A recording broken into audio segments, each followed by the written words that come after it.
Hey everybody, you tuning in to Mad About It. I'm your host, Becky with the good hair. That's right, it's me. Today's episode, we're gonna talk about, I guess the best way to refer to it is like being a top, being a bottom, being a switch, being all of the above, or whatever. Sex roles. What do you do? What do you prefer? How do you identify as like a sexual being? This kind of inherently goes with dominant and submissive roles. Definitely some power play stuff that goes on with this, but we gotta just, we gotta level everybody on the same field. We gotta get everybody on the same page a bit, like at least what everybody's saying. So we're gonna talk about, tops, bottoms, switches, how this all refers to lesbian sex.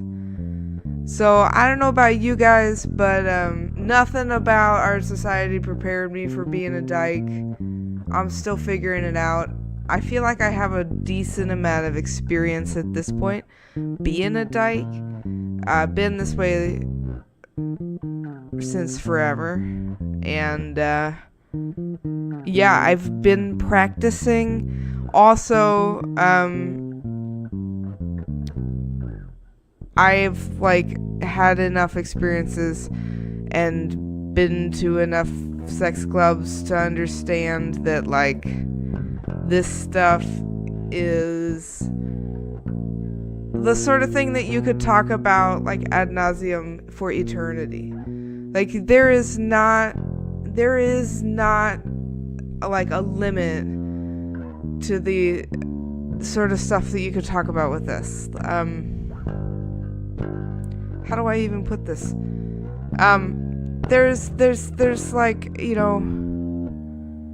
it's so fluid. It's human sexuality is just so creative and eclectic and diverse, but also just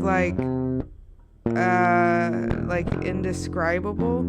So if I don't describe something the way you like it being described, don't get mad at me. Don't get mad at all.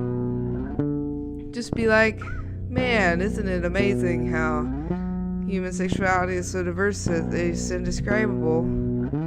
Except for this thing that I know how to describe that I'm going to angrily email Becky about.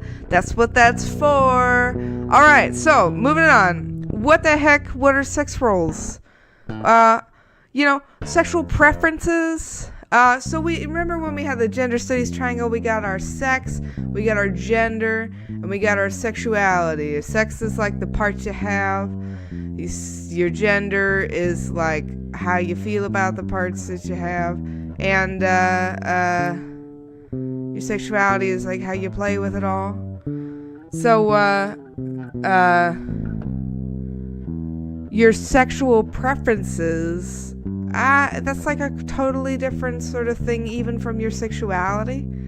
So it's a subcategory of sexuality, you know what I mean? So all sexual preferences are under the umbrella of sexuality, but they do not have strong party ties.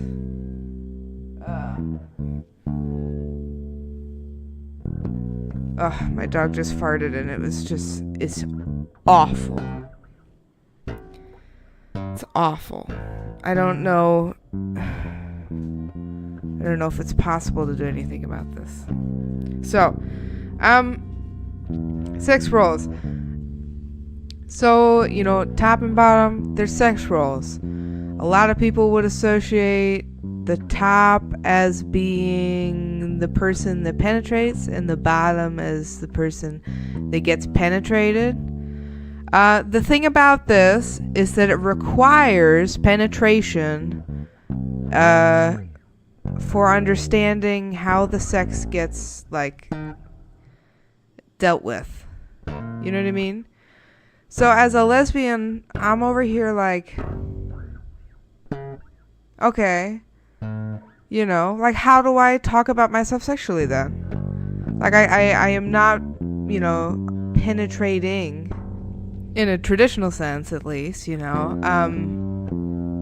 know I've talked to straight guys that straight up just think that all lesbians are virgins, and I think that as queer women, we have to reject the idea that the only type of sex is penetrative sex, everything else is foreplay. We have to reject that on principle, because it really discredits our entire sexuality.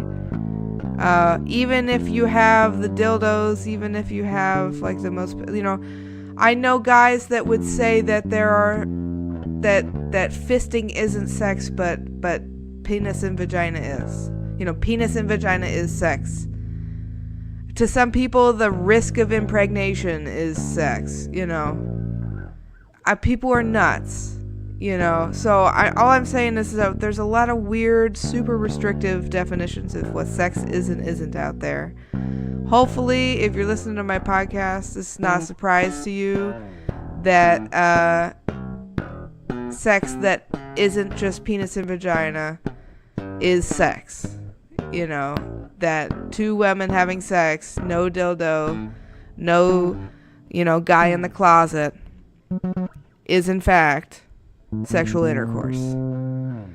So I'd say that our sexual erasure is like the biggest thing that's always being threatened. Lesbians are pretty much queer women. Any sort of there's a lot of representations of bisexual people in the media and in celebrities. A lot of celebrities identify as bisexual. But the erasure is so real for bisexual people, but as also lesbians. The idea of two women being in love and sexually desiring each other and being sexually completely fulfilled by each other without penetration is too much for some people. And that's the whole fucking point of the podcast. That's what I'm doing. I'm trying to raise awareness of how ridiculous that is. And I'm trying to get people to understand that sex is more than penis and vagina. Penis and vagina is fantastic. That's not what I'm trying to say. I'm not trying to say it's not as good. I'm trying to say the other stuff is just as good or better. Depends on your preferences. My own personal preferences, I can't get off unless I'm like touching a pussy. I love it. I need it. I would be fine only ever just like touching pussies. I don't enjoy anything else without that being around. That's my own personal take on it. So to me, it's like, the least exciting version of sex is penis and vagina. And I love getting fucked, I love penetration, but to me the least exciting thing would be penis in my vagina, because there's no pussy. And unfortunately I'm a little bit of a genitaliaphile, and I like specifically vaginas. Like, I'm attracted to specifically vaginas. This is something that is part of my life. It's always been there. So, the idea that sex is penis and vagina is bullshit and is super, super, super homophobic. Super homophobic. And, the idea that sex has to have some sort of type of penetration, obviously we should already know that that's homophobic. Gay men do not non-stop fuck each other up the ass. Anita Bryant. Yeah, I'm talking to you, Anita. They don't eat poop. None of that shit happens. Literally none of that shit happens. They're all very clean down there. If you've ever talked to a gay guy about his butt, you know how clean it is. They'll fucking tell you. I got a buddy. All I'm saying is he needs a blog. Alright? So, You don't need to get fucked in order for it to be sex. Everything other than penis in vagina or penis in butt is not foreplay. I'm gonna make a radical claim right now, guys. I'm sorry if you're offended by me calling you guys, but girls seems worse.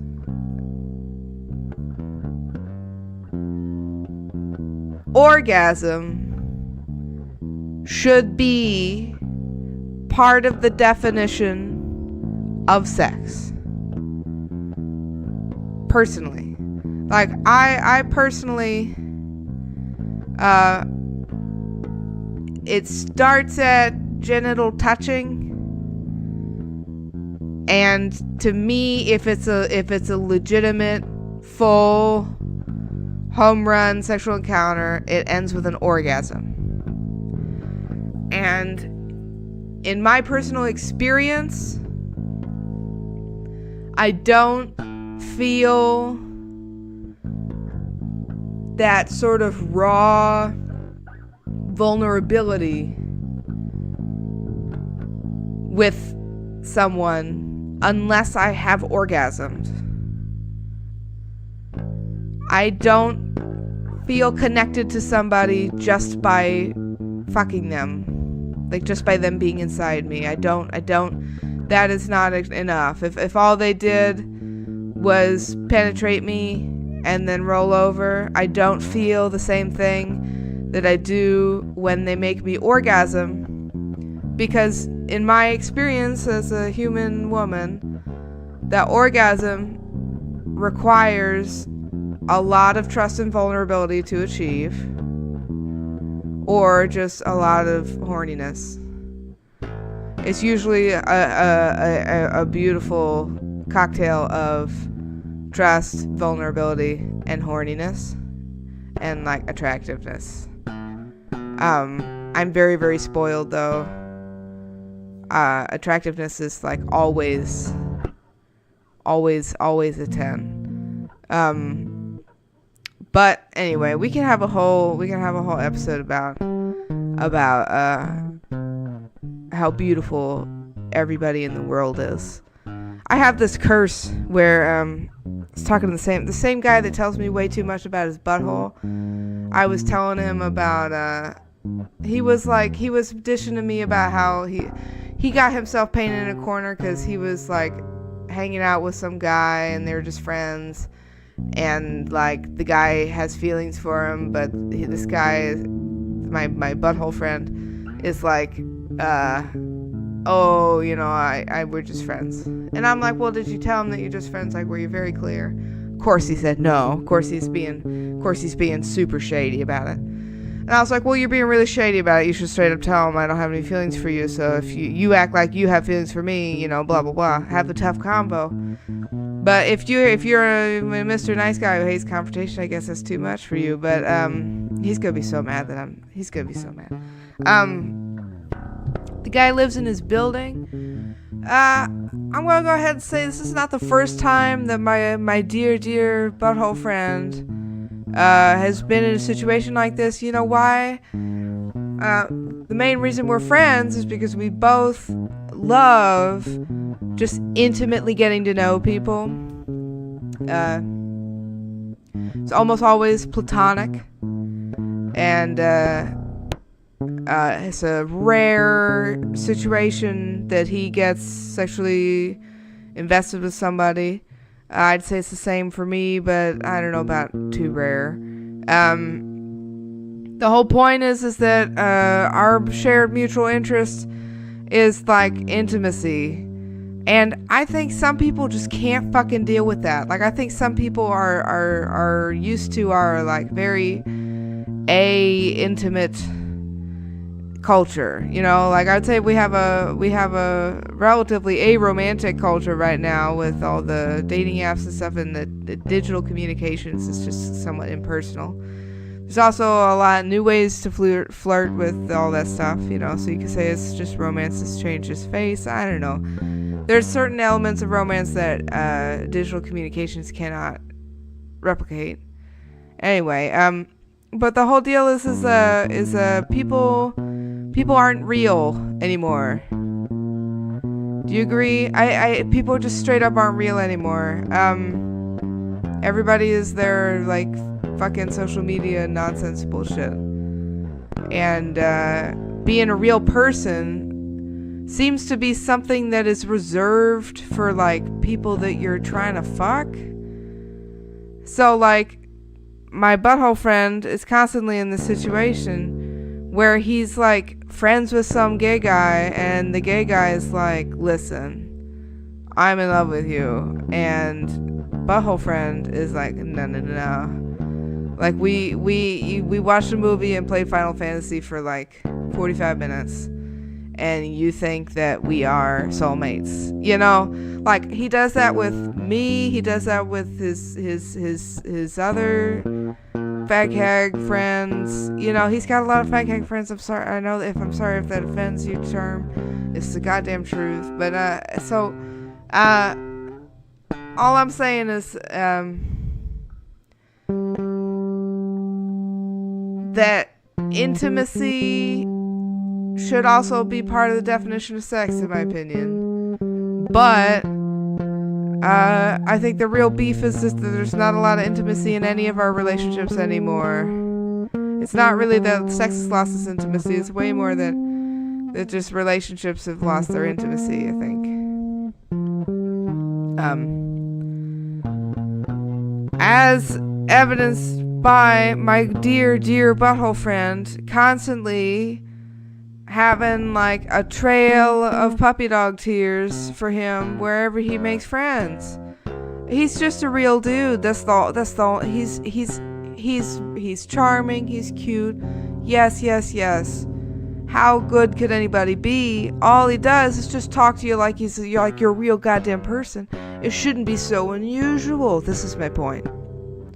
I love my dear butthole friend, but he should be run of the mill. That's my goal. So I think a new definition of what is and isn't sexual intercourse is definitely on the table for Becky's priorities. Right now, orgasm's gotta be part of it, and genital touching, genital contact. The thing is that mutual masturbation is so hot.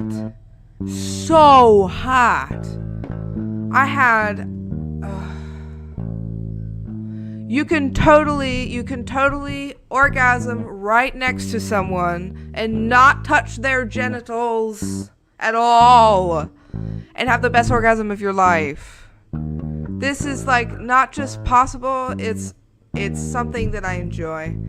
Just gonna, it's TMI, but it is what it is. I think that totally counts as sex. If you're staring at somebody's eyes and rubbing one out, and they're coming and you're coming, and it's like this huge room full of coming, I'm sorry, what planet do we live on where that doesn't count as sex? And a sad quickie in the fucking movie theater bathroom where the girl like barely even gets wet counts as sex because there was a dick in her. That makes no sense to me. It makes no sense. It shouldn't make any sense to you, and it shouldn't make sense to anybody. The only way that makes sense is if you're playing by some dogmatic nonsense heteronormative rules that have no place in anybody's life. Procreative should not be a qualifier for sex, Mike Pence. Alright?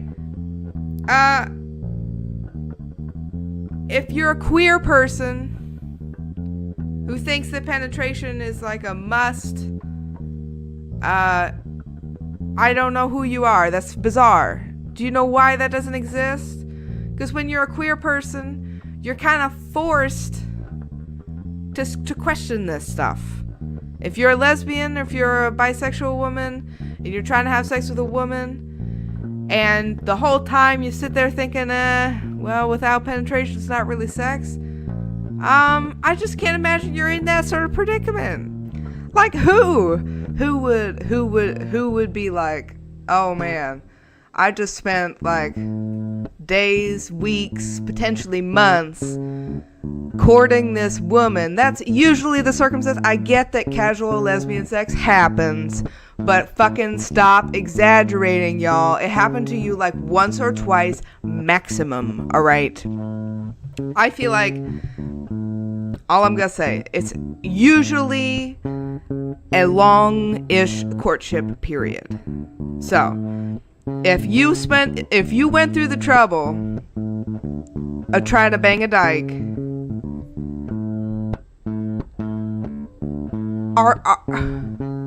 are you for real gonna be in the situation where you're gonna be like, well, penetrative sex is mandatory? If that's how you feel, then you've got a hang up. You got a heteronormative hang up. All right, hashtag heteronormative hang ups. So, an example of a heteronormative hang up.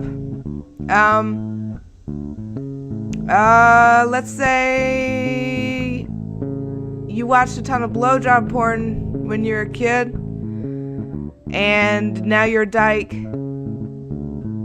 Strap-on blowjobs are like super hot. Is it a heteronormative hang-up or is it a fetish? I think it's all sorts of different types of things. I think that everybody should feel free to express themselves sexually. But if you're super fixated on needing a dildo or needing some sort of penetration in order to like fully validate your lesbian sex, I encourage you to just like take a few hundred steps back and look at where you were and see if you're standing in a crowd of straight men, because you very well may be standing in a crowd of straight men. I was. So, let's just put it out there. When I was a teenager, I tried to brainwash myself to be straight by watching as much straight porn as I could. I was in a conservative household. I had heard both my parents say that gay people go to hell. I had heard both my parents say how glad they were that I wasn't a dyke. And looking back on it now, it's like the only reason you would ever have a conversation with your kid about how glad that you are that they aren't a dyke is if you think your kid is a dyke. Because Lil Becky was real dykey. Alright? But anyway, try to brainwash myself to be straight. And then I ended up with a bit of a blowjob, fixation. For the first 2 years of my sex life. So from about 17 to 19 to 20, I was just fixated on all variations of types of blowjobs and figuring out ways to recreate that with my girlfriend, who was very polite about being confused. It's not what you think about when you think about lesbian sex. And we did all sorts of stereotypical lesbian sex things, but what was going on in my head were not stereotypical. I wasn't physically attracted to the depiction of lesbianism that is common. I was not physically attracted to the idea of going down on a woman. I was physically attracted to the idea of a woman going down on my dick. But also, I'm not trans and I don't have any desire to have a dick, but I needed some sort of conceptualization of arousal. Does that make any sense? I needed some sort of of finite, concrete version of arousal. And I swear to God, people, I swear to God, the only reason I need that is because at that time in my life, I could only understand sex and arousal as something that involves a penis. And the only reason I'm telling all you this super fucking unbelievably embarrassing shit about myself. The only reason that I'm willing to do this, the only reason anybody would ever be willing to do this, is because they are pretty convinced that somebody else feels the same. I can't be the only person that had this happen. And I read an article, I'm going to post it on the blog, don't worry about it. I read an article about a straight girl who has the same fixation. And she can only climax with her boyfriend when she mentally fantasizes about herself receiving a blowjob. So if a straight girl fucking a guy needs to imagine that she has a cock in order to get off, this is obviously not like a cock envy problem. I don't have penis envy, and I never have. If you have a pussy, why would anybody be envious of anything else? Like, unless you're trans, like I get it. If you're trans, you wish you were a different gender. I get that.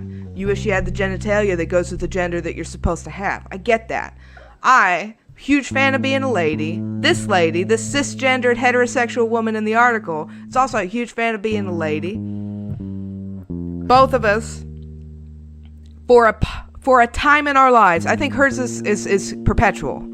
I grew out of mine when I took gender studies and had my whole brain exploded into a million pieces. And when the dust settled and the debris settled, I realized, wow, I have a hang up on penetrative sex. I have a hang up on sex being penetrative. And I have a hang up on needing some sort of phallus in order for the sex to be complete and legitimate. Once I realized that, once that veil lifted, I was like, oh, so all this other stuff that I like doing way more is actually just as legitimate as all that other stuff, because it's all just genitals on genitals or some variation of something. It's all the same. It's just the perspective of the person that makes it different. So if you love cunnilingus like myself, but you have a fixation on dicks being a mandatory part of sex, you're going to be performing your desired preferred sex act and feeling like somebody's watching you and thinking, do you know what I mean? This is a problem that everybody has, no matter what your gender, but it's entirely like a self-esteem thing. You know what I mean? It's a self-esteem thing. So, unfortunately, dykes out there, unfortunately, lesbians get a bad rap for self-esteem. Yeah. So, a community of people plagued by self-esteem, plagued with depression, plagued with suicidal thoughts, plagued with poverty. Lesbians are some of the poorest of the gays. 2 women, that means no men. That means nobody's getting paid a full dollar. There are obviously some fucking amazing power dykes out there that make bank, but that is not the average. That is not the average lesbian. Almost all the lesbians I know that are employed are like school teachers. They don't make a lot of money. Anyway, so off topic today.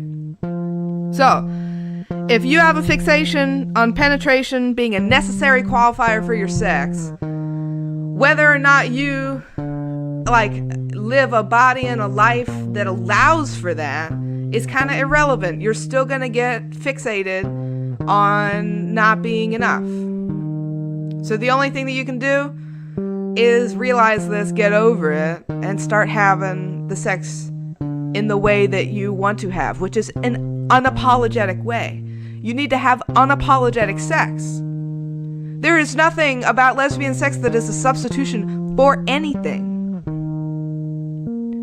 But if you're in this situation right now where you have a hard time imagining yourself as a sexually empowered woman because you don't have a phallus, just understand that that is not like that strange. It's not that strange to live in a society that worships cock and feel like you're missing something because you don't have one. Again, we have one. It's called a pussy. It's got more features. You can do anything with it. And if you take testosterone, you can literally grow a dick. Have you seen these trans guys? You can grow a dick. I'm not saying like, oh, the clit gets, like, they grow dicks, all right? You can penetrate with it. All I'm saying, being a woman is the best. Everybody starts out as a woman in the womb. We're all feminized fetuses. And then we get more of the female hormones to turn into women, or we get more of the male hormones to turn into men. But we're all kind of a gender-neutral, feminized fetus. Everybody starts out as a lady. So every single dick used to be a clit. Every dick on earth used to be a clit. You know, chicken before the egg. Women are the foundation of all life. If you don't believe that, then turn it off. We have got nothing in common. So, this has been a huge off-topic rant. I had this whole episode planned for 30 minutes, and here we are, it's 32. And we haven't even gotten through the fucking introduction. The first topic is about how top and bottom and switch requires penetration in order to be a real concept. So, top and bottom and switch requires penetration to be part of sex in order for it to be a concept. Penetration is not a qualifier for sex. Intimacy should be a qualifier for sex. Orgasm should be a qualifier for sex. Communication should be a qualifier for sex. Arousal should be a qualifier for sex. Connection should be a qualifier for sex. Sustainability, who cares? But, so,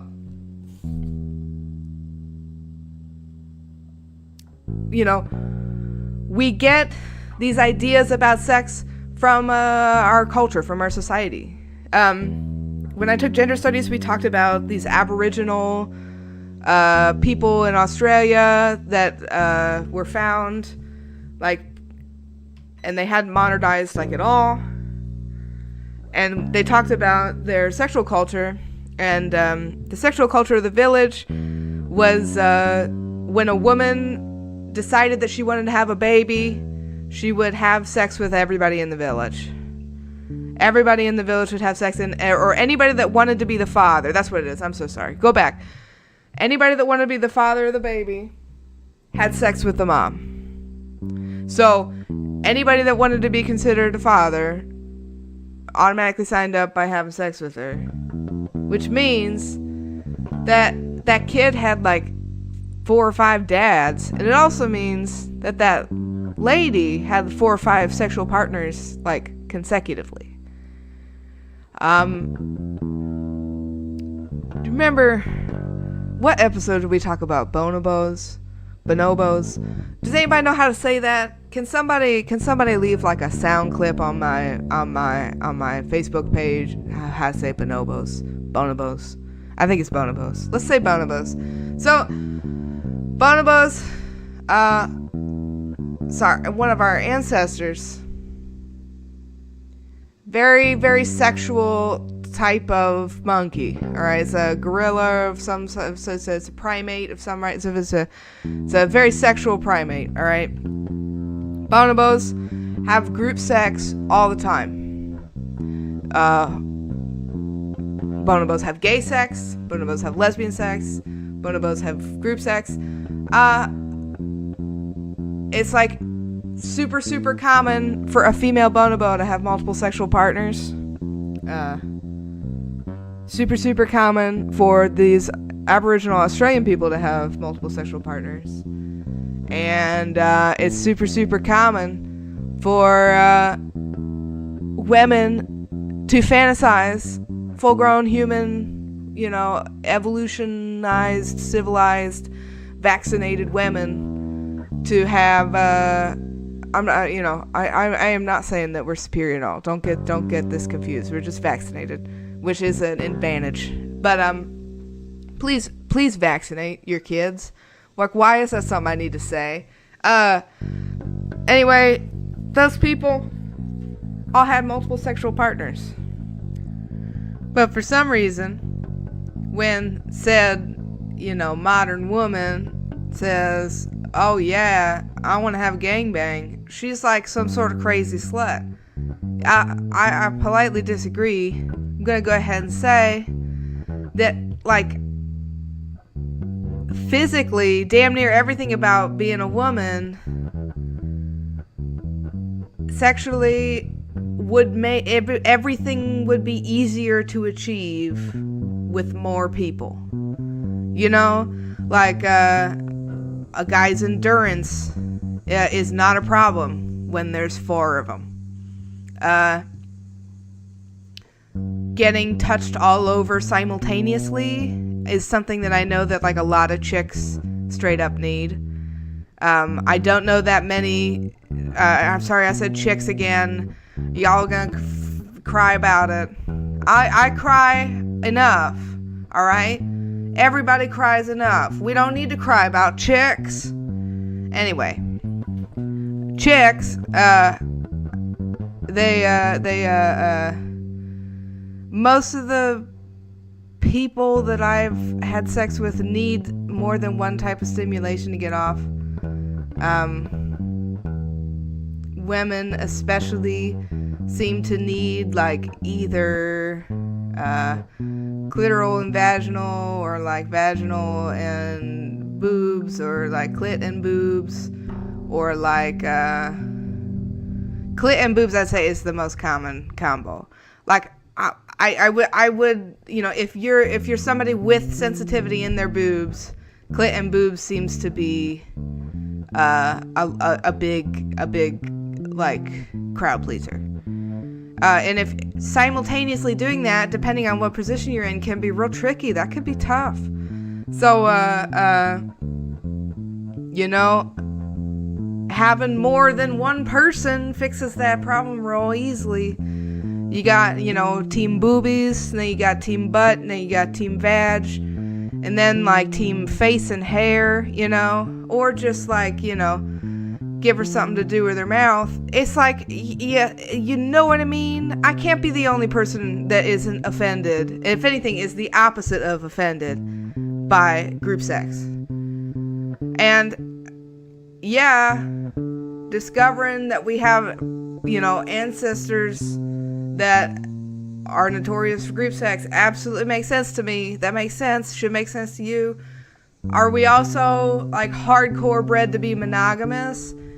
It's a nature versus nurture sort of deal, like the nurture says monogamy. The nature says all sorts of different things. We have other ancestors that had a lot of different instincts than the bonobos. There's some very different types of primates that we are related to that don't have these like group sex traits. So not everybody's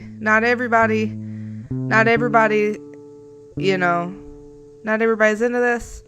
Is that nature or nurture? I can't tell, because you can't say that our society is a neutral sort of card in this.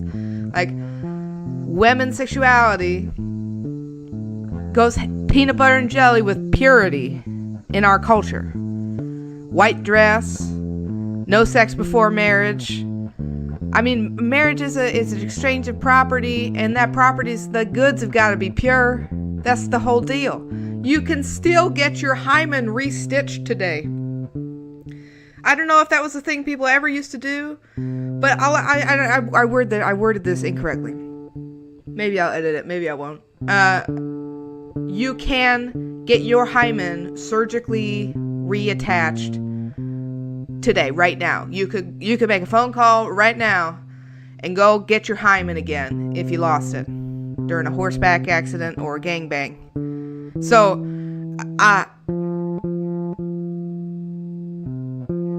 like, who wants that? Who wants their hymen again? Getting rid of my hymen sucked. Why would anybody want to, like, relive that? Other than to perpetuate this weird sort of myth of female purity. I get it. There's some people that want to reclaim their virginity. I get that. So if you've had sexual trauma and this is a way for you to spiritually, physically, mentally, and emotionally heal, then absolutely, I'm so happy that this is an option for you. Absolutely. Like, this is, I'm sorry if I offended you initially, but it sets off a lot of, like, angry lesbian. It's a very triggering sort of thing for angry Becky Dyke. All right. This sets off all of the angry dyke traps. This is like all the pots and pans are dangling down the stairs. I just, purity is some bullshit. All right. I don't want to live in a world that celebrates women's chastity the way that we do. Everybody should be a whore. Everybody should be sexually empowered. They don't have to be a whore, but everybody should be sexually empowered. And women are straight up just not sexually empowered. That's kind of the root of all this. Oh my goodness. This episode is supposed to be about tops and bottoms. What the hell am I even doing? So I guess one way of being sexually empowered is to understand your sexual preferences in bed. I guess that's what I was trying to get at. I would say that you should fire me, but guess fucking what? I am my own boss. Yep. So, top and bottom.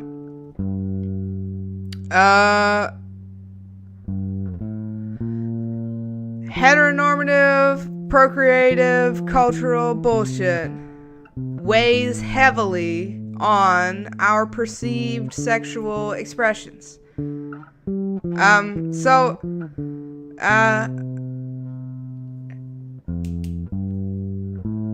Heteronormative, procreative, cultural, and social expectations weigh heavily on the way we perceive our own sexuality and our own sexual expressions. This affects straight people a lot. But they don't think that they, should be doing anything else because it's basically a societal instruction manual for them. But when you're a queer lady, you get that same instruction manual and you flip through it and you're like, I got a different model. Like, I need a different instruction manual. And you go up and you're like, hey, I have the so-and-so model. This is an instruction manual for the other model. And if you live in Russia, they throw you in jail. It's like, whoa. All right. But if you live in America, they just don't give you another instruction manual. There's no instruction manual for your model. And instead, they might tell you that your model is broken or that your model's defective. They might tell you that your model needs to be saved. You're recalled, There's a recall for your model. You better come in and get your something switched out so your airbag doesn't explode. So, you know what I mean? We don't get an instruction manual. So we take the existing, some of us, especially when we're first starting out, we take the existing instruction manual and we try to fix it because we think that they're related, you know what I mean? And that's how you end up with things like the blowjob fetish, or things like, I gotta fuck my girlfriend, otherwise I'm not like a real lesbian. Like, I gotta buy a dildo, otherwise I'm not a real lesbian. Or I gotta fist her, I gotta do something, I gotta be dominant, otherwise I'm not a real lesbian.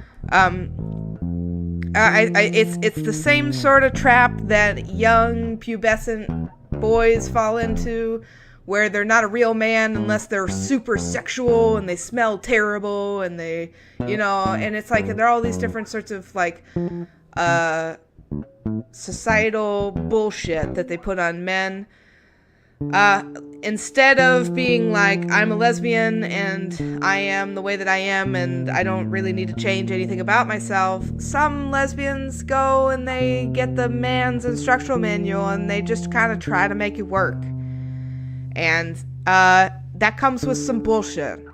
Same with the ladies' instruction manual. It comes with tons of bullshit too. The shitty thing about being a queer person is that you get the bullshit from both sides. You get bullshit about being a queer, and you get bullshit about not really fitting in with the regular, like, lady instruction manual bullshit. You don't fit in with the man's instruction manual, you don't fit in with the woman's instruction manual. I guess I'm trying to make an argument that there, like, shouldn't be instruction manuals at all, but like, isn't this all just very confusing? Like, if there's no circumstance where we wouldn't have instruction manuals, because people would come up with one the moment we took them away.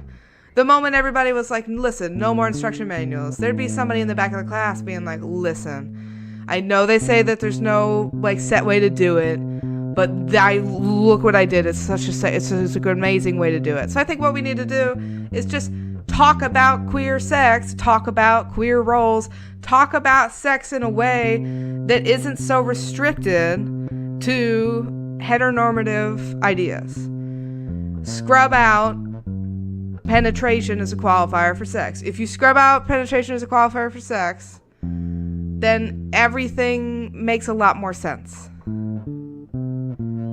Rape makes a lot more sense when it doesn't need to be penetrative. Because when you take the physical violation out of it, then you have to pay attention to the other types of violations that come with sex. Like mental, emotional violations that are part of being that vulnerable with someone.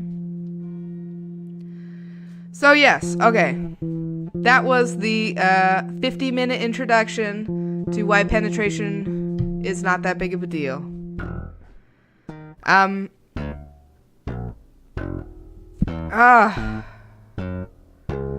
you guys read, there's this really, really good article on Autostraddle about top-bottom switch. It's like, and they did a survey, they did a poll on top, bottom, and switch. And to my knowledge, there's like no other example of a lesbian survey like this. Not everybody that does a survey on Autostraddle is a lesbian or a queer or a bi or a pansexual or a gay. But Autostraddle gets a ton of straight traffic. I don't know why straight isn't part of this survey. I guess straight people didn't take it. So the survey, I'm gonna post it on the Facebook page. It's a really good survey. The survey is like, over half of the survey participants are 25 to 35. Like 75% of them are 18 to 35. And 43% are lesbian, 30% are queer, 19% are bi or pansexual. Overwhelmingly cisgendered survey group, and a 50-50 single and dating monogamous. So most everybody's, half of people are single, half of people are in a monogamous relationship, and some people are dating, some people are married. It's all queer people, the umbrella of queer survey that are between the ages of 18 and 35. And it says that 52% of these correspondents, the survey correspondents, identified as switch. Which brings me to my next point. If you're a queer woman and penetration is not a necessary qualifier of your sexuality, then like top and bottom, it's not so much that top and bottom, it's not so much that they are switch, it's more that top and bottom doesn't apply. That's what it is. It's not that they're switch, it's that there is no topping and there is no bottoming, because there's not that much of a dynamic with lesbian sex. It's not the same. It's a completely different type of dynamic. There are dominant and submissive roles. There are some really, really kinky queer ladies. That is a huge part, kinksters, that's a huge part of their sexuality. But the thing is that most of the kinksters I know would not say that they, really are either or top or bottom. They might say that they lean one way or the other, but they would say that they're dominant or submissive sooner than they would call themselves a top or a bottom. It seems like top and bottom, truthfully, it's mostly just a word for gay men to describe themselves on the internet. For something, nice and one word gives you an idea of which side of the spectrum they're on. But with gay men, it's also literally a physical act. It's a reference to a physical act. When I asked my other gay friend, not the one with all the butt problems, my butthole friend, the one with all the butthole problems, gave me such a thorough, elaborate, detailed, personalized response to all of my questions. And my other gay friend, who usually gives me advice on things, was literally like, most people are either top or bottom, and switching is difficult because, like, if you're bottoming, that's usually like what you're doing for the night, and if you're topping, this like hard to get warmed up to be a bottom, And I was just like, oh my god, no, like, I'm not talking about like the physical act of topping or bottoming. I'm talking about the like sexual preference identity of topping or bottoming. I know a lot of straight people that talk about themselves like tops or bottoms. This might be one of those things where it's like gay culture bleeding into straight culture. Like, I hope so. But it also could be just the fact that like this is a super concise way to talk about a literal physical action for people where penetration is the whole deal. But so Autostraddle's survey says that 52% of the LGBT correspondents on their website said that they were switch. But if you read the article, they have to summarize toppy and bottomy things. That's a very subjective sort of list. The toppy things that they list are pursuing a partner, initiating sex, giving vaginal penetration, giving strap-on penetration.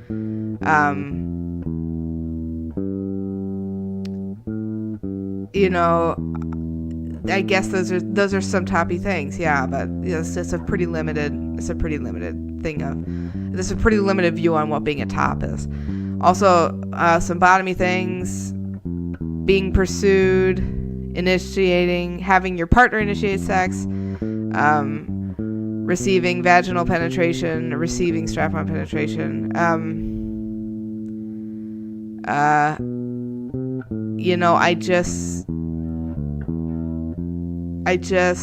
I'm not sure that this is, my point, the whole point of the whole real point of the big rant about, the 45-minute rant about penetration is that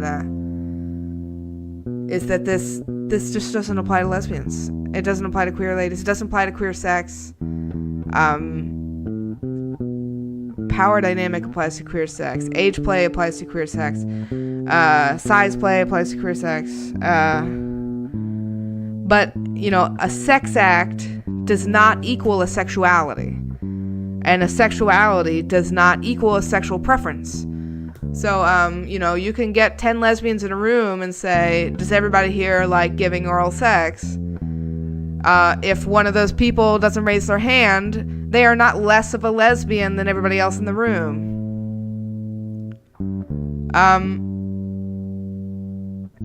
If you took the same group of lesbians and you said, who here likes getting fucked with a strap-on, and, 2 people raise their hands, those people are not less of a lesbian because they're doing something quote-unquote heteronormative with a phallus. They're not less gay at all, because a sex act and a sexuality are separate things. They're separate planets. They don't even have like a train system that connects them. It's like a completely different world. If a sex act was equivalent to a sexuality, then all straight guys that watch anal porn are gay, because they like butt stuff, and butt stuff is for gay guys. Or, in the inverse of that, all gay guys are straight, because now straight guys like butt stuff. So straight guys like butt stuff now, gay guys are now straight. Anytime a gay man has sex with a man, he's actually just straight, because butt stuff now is under the category of heteronormative sex. You know what I mean? Like, a sex act and a sexual act, they're not the same. You can get fucked and be a top simultaneously. There's this dildo that you can it's an insertable dildo, so you can fuck somebody while wearing the dildo that's fucking you. I feel like it wouldn't work. I'm just confident that it would fall out all the time, of either or both. I've seen it, and I thought to myself, that thing's gonna be on the floor every 10 seconds. Or, it's anyway. So if you have any experience with that, go ahead and send me a message. But the whole point is, there's a lot of ways to be a top and a bottom for queer women. You can be dominant, submissive, you can be big, small, you can be anything.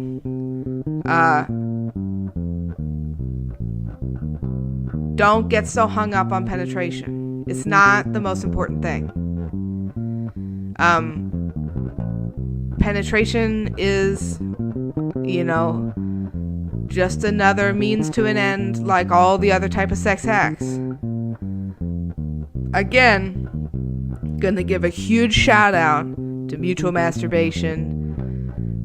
It just checks all my boxes as far as things that I really like about sex. It's very intimate, and